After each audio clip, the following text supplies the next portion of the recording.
Obsessive compulsive disorder. आज हम बात करेंगे ऑब्सेसिव कंपल्सिव डिसऑर्डर, जिसे कि हम शॉर्ट में ओसीडी कहते हैं। क्या कारण होते हैं ओसीडी के और क्या इसके सिम्टम्स होते हैं और किस तरीके से इसे ट्रीट किया जाता है, आज हम इसके बारे में डिस्कस करेंगे। देखिए, जो बेसिकली ओसीडी है वो एक ऐसी मेंटल हेल्थ कंडीशन है जिसमें कि व्यक्ति क्या करता है, उसको अनवांटेड थॉट्स आते हैं बार बार और कुछ एक्टिविटीज को दोबारा से यानी बार बार करता रहता है। वो अनवांटेड थॉट्स उसको बार बार परेशान कर रहे हैं और वो एक ही चीज को बार बार रिपीट करता जा रहा है। जैसे कि फॉर एग्जाम्पल, अपने हाथ को बार बार धोना, ठीक है, उसके बाद या किसी चीज को बार बार चेक करना, या फिर आपका किसी भी स्पेसिफिक तरीके से चीजों को रखना, या फिर आप क्या कर सकते हैं, कोई भी थॉट जो आपको बार बार परेशान कर रहा है उसकी मेंटल इमेज आपके सामने बार बार आ रही है। ये सब लक्षण हैं ओसीडी के। कई कारण हो सकते हैं ओसीडी के, और अगर मैं सिंपल वे में आपको समझाऊं तो एक्चुअली क्या होता है कि जो हमारा न्यूरोलॉजिकल स्ट्रक्चर होता है ब्रेन का, ब्रेन्स में बहुत सारे हमारे न्यूरॉन्स हैं जो कि मैसेजेस को एक जगह से दूसरी जगह पहुंचा रहे हैं। बहुत सारे पाथवेज होते हैं जो कि क्या कर रहे हैं, न्यूरॉन्स को रेगुलेट कर रहे हैं, उनके साथ फंक्शंस कर रहे हैं।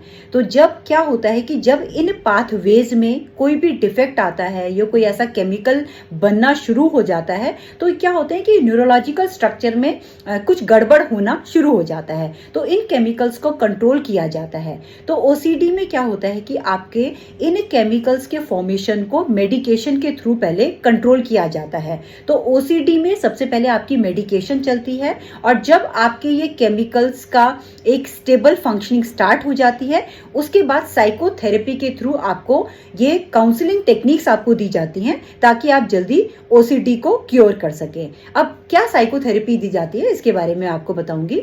एक होती है आपकी ईआरपी, यानी कि एक्सपोजर एंड रिस्पॉन्स प्रिवेंशन। इसमें क्या होता है कि वो व्यक्ति जो उस चीज को बार बार कर रहा है, उसी चीज से उसको एक्सपोज कराया जाता है, उसको बार बार एक्सपोजर दिया जाता है, पहले शॉर्ट टाइम के लिए, फिर उस ड्यूरेशन को बढ़ाया जाता है, और एक टाइम आ जाता है कि जब व्यक्ति उस हैबिट को ही छोड़ देता है। जैसे फॉर एग्जांपल, अगर आपको बार बार हाथ धोने की आदत है, आपको लगता है कि यार मैं इसे टच करता हूं और वो जम्स मेरे पास आ गए, और बार बार आप उसको हाथ को सैनिटाइज कर रहे हैं या बार बार आप नल के नीचे उसको धो रहे हैं, तो आप उस जो भी आपका व्यक्ति है उसको पहले बोला जाता है कि आप क्या करिए, उस डोर के हैंडल को टच करिए।